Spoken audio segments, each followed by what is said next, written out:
Baik, selamat malam. Perkenalkan, nama saya Soter Apriliano Sani, teman saya. Febiola Ekseran, saya Antrifani Pepaja. Saya Christophorus F. Masanola Lomelan.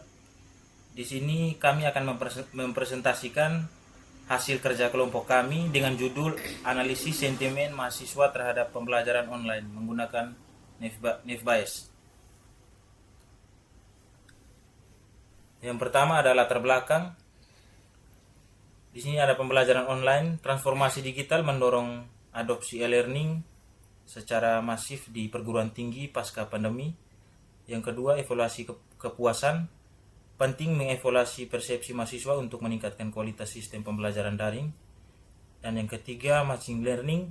Algoritma ML memungkinkan analisis sentimen otomatis dari data kuesioner secara efisien dan akurat. Terus yang berikut ada rumusan masalah. Yang pertama, bagaimana sentimen mahasiswa terhadap pembelajaran online, mengidentifikasi pola kepuasan dan ketidakpuasan mahasiswa Stikom UI Lindo Kupang terhadap sistem e-learning.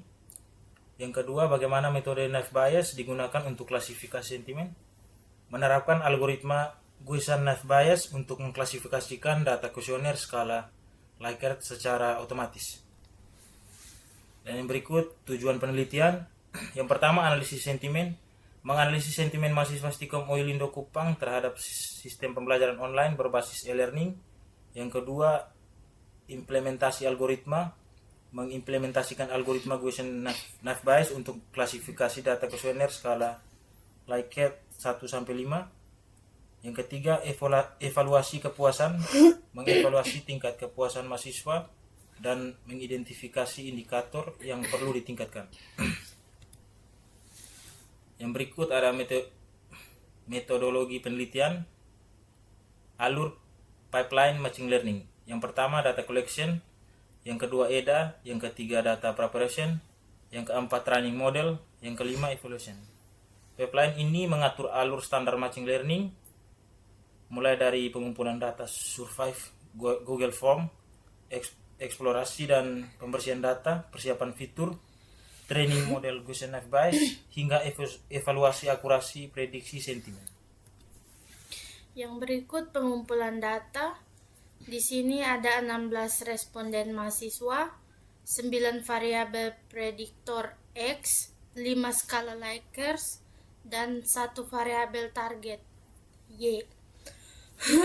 Model survei Google Form disebarkan kepada mahasiswa aktif Stikom UI Lindo Kupang yang memiliki pengalaman menggunakan sistem e-learning UGET. Yang kedua, karakteristik sampel mayoritas mahasiswa angkatan 2023 program studi SI dan TI Teknik Informatika yang telah menempuh perkuliahan hibrid. Skala Likert 1-5. Yang pertama sangat tidak setuju, yang kedua tidak setuju, ketiga netral, keempat setuju, kelima sangat setuju untuk mengukur intensitas kepuasan. Yang berikut variabel penelitian. Kode. Di sini ada kode, variabel indikator dan jenis. X1 aksesibilitas atau materi atau aplikasi mudah diakses. Jenisnya prediktor. Kode X2 variabel tampilan atau antarmuka mudah dipahami. Jenis prediktor. X3 stabilitas sistem atau survei jarang gangguan. Server jarang gangguan. Jenis prediktor. X4 nilai akademik, kemudahan akses KHS. Jenis prediktor. X5 kecepatan absensi atau proses cepat. Jenis prediktor. X6 kemudahan pencatatan kehadiran. Jenis prediktor. X7 akurasi data kehadiran atau integritas data. Jenis prediktor. X8 dampak kedisiplinan belajar. Jenis prediktor. X9 kepuasan fitur absen. Jenis prediktor. Y sama dengan sentimen umum, 0 sama dengan negatif atau netral, 1 sama dengan positif, target. Yang berikut exploratory data analysis atau SDA. EDA. Investigasi dan validasi kualitas data mentah. Yang pertama, data cleaning, standarisasi penulisan nama program studi menggunakan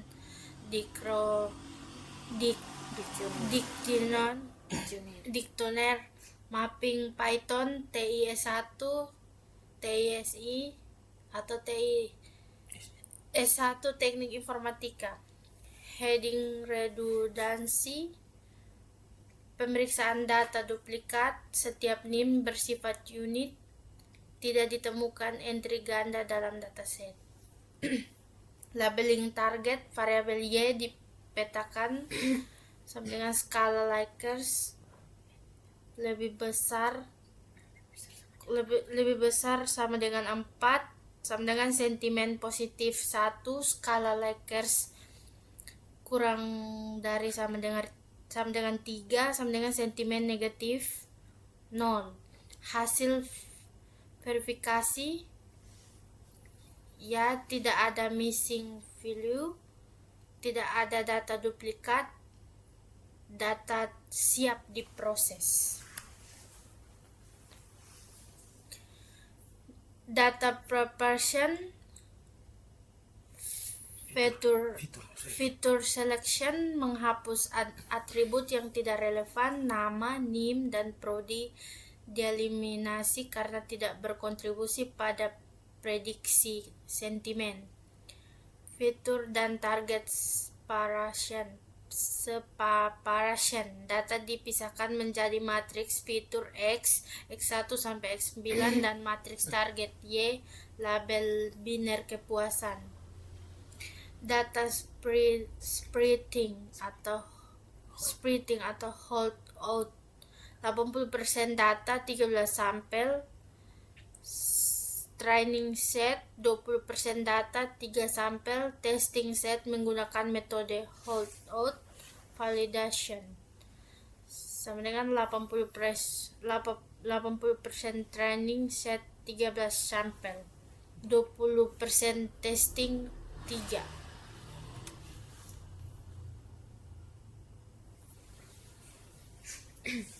Baik, kita masuk di algoritma naive Bayes, teorema Bayes untuk klasifikasi sentimen, dan itu rumusnya PYX, probabilitas posterior, peluang mahasiswa puas atau tidak puas setelah memberikan nilai kuesioner tertentu. PXY, probabilitas likelihood, peluang munculnya nilai kuesioner X pada kelompok berlabel puas atau tidak puas. Dan PY, probabilitas prior, peluang awal kelas target Y dalam dataset sebelum data diperiksa. Gaussian naive Bayes digunakan karena fitur X1 sampai X9 berupa data numerik kontinu skala Likert diasumsikan berdistribusi normal. Dan kita masuk pada training model, implementasi Python, Gaussian naive Bayes, scikit-learn atau Google Colab. Naive Bayes pipeline PY. Dan bagian pertama, inisialisasi model Gaussian NB dibuat dari scikit-learn. Setiap fitur X1 sampai X9 diasumsikan berdistribusi normal Gaussian sesuai untuk data skala Likert 1 sampai 5. Dan bagian kedua, fitting atau training model fit, X-train, Y-train, melatih model dari 13 data latih, 80% model menghitung mean dan varian setiap fitur per kelas, positif atau negatif. Bagian ketiga, prediksi evaluasi, model predict, X-test, mengklasifikasikan 3 data uji, 20% menjadi positif 1 atau negatif 0, lalu dievaluasi dengan accuracy score.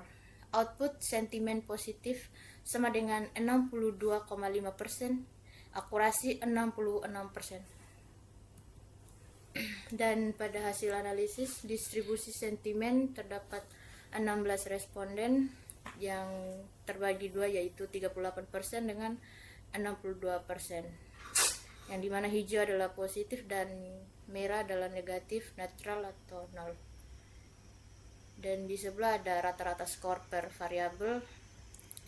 Lalu 62,5% mahasiswa memberikan sentimen positif terhadap sistem e-learning, dan X7 akurasi data dan X4 nilai akademik mendapat skor tertinggi 4,8 dan 4,6.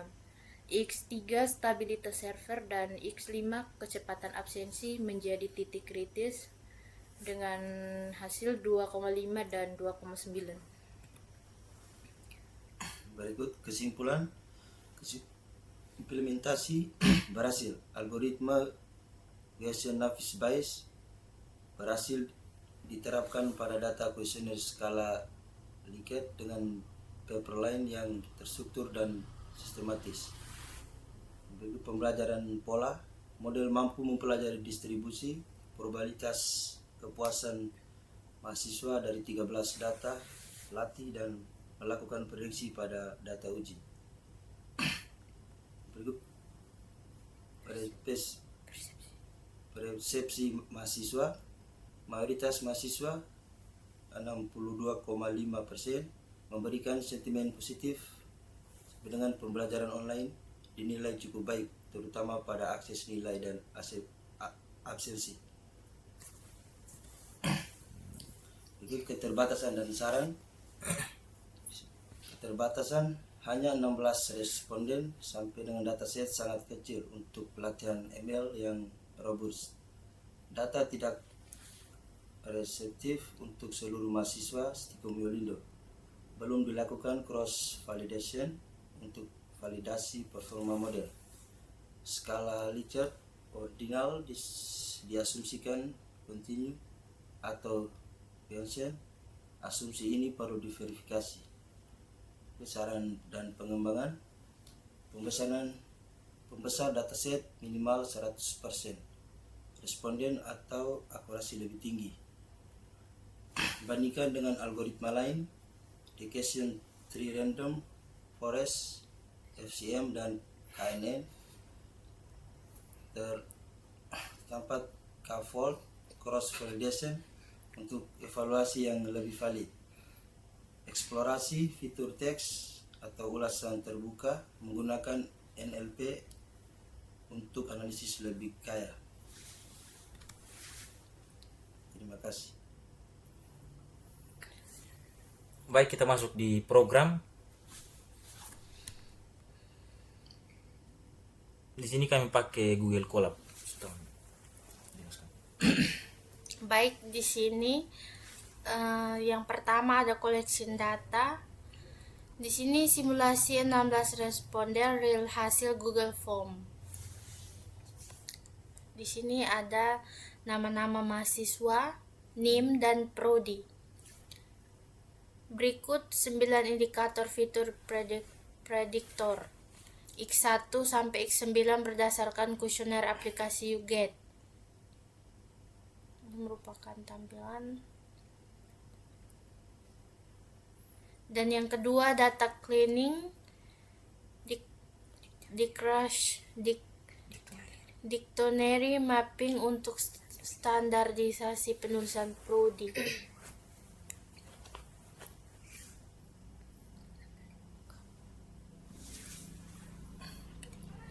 Dan yang ketiga ada labeling, transformasi nilai Likert Y menjadi sentimen biner, 0 negatif atau netral, 1 sama dengan positif, nilai lebih besar 3 setuju dan sangat setuju, nilai kurang dari 1, nilai lebih kecil dari sama dengan 3, ragu atau netral atau tidak setuju.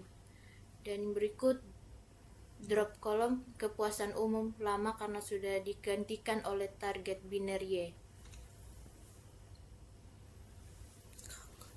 Terus ada yang berikut tahap 2 fitur selection atau preparation part 1. Yang pertama itu menganalisis atribut mengeliminasi atribut kategorikal nominal unik seperti nama, NIM, prodi agar model tidak biasa overfitting, hanya misalkan fitur numerik, variabel terikat, target, sentimen biner. Dan berikut tahap 3, data splitting, preparation part 2. Pembagian data menggunakan metode holdout validation dengan rasio 80/20 yang digunakan agar sebaran proporsi kelas biner adil antara data latih dan uji. Berikut tahap keempat, model training atau modeling. 1. Instalasi model variasi. Inisialisasi model variasi Gaussian Navier Bayes atau karena fitur berkala lihat 1 sampai dengan 5 kontinu. 2. Fitting data. Proses melatih model menggunakan data latih 80% atau lead sama dengan 95.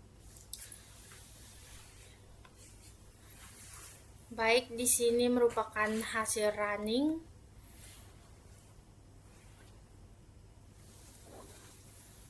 Melalui pipeline sistem kecerdasan buatan atau tahap 1 sampai dengan 4. Sini ada ini. Tahap 1 yaitu EDA, selesai membersihkan data prodi dan menerapkan pelabelan biner target Y. Ini ada nama dan prodi mahasiswa yang isi kuesionernya. Dan yang kedua, tahap 2, fitur selection.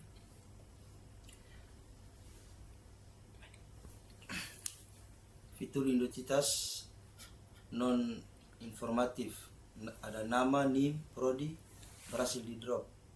Matriks fitur X, prediktor sama dengan 6,9 atau 16 baris, sampel 9 indikator X1 sampai X9. Vektor target Y atau label 16 baris target biner.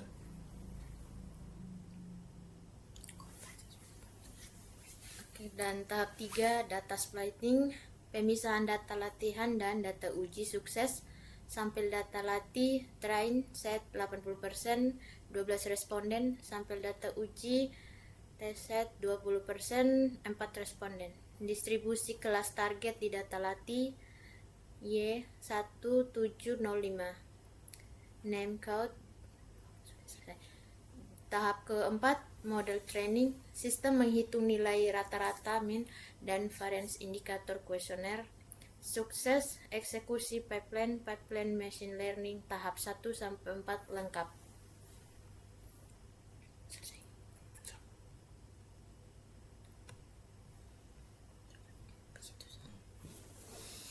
Baik, sekian dari kami kelompok 2. Selamat malam.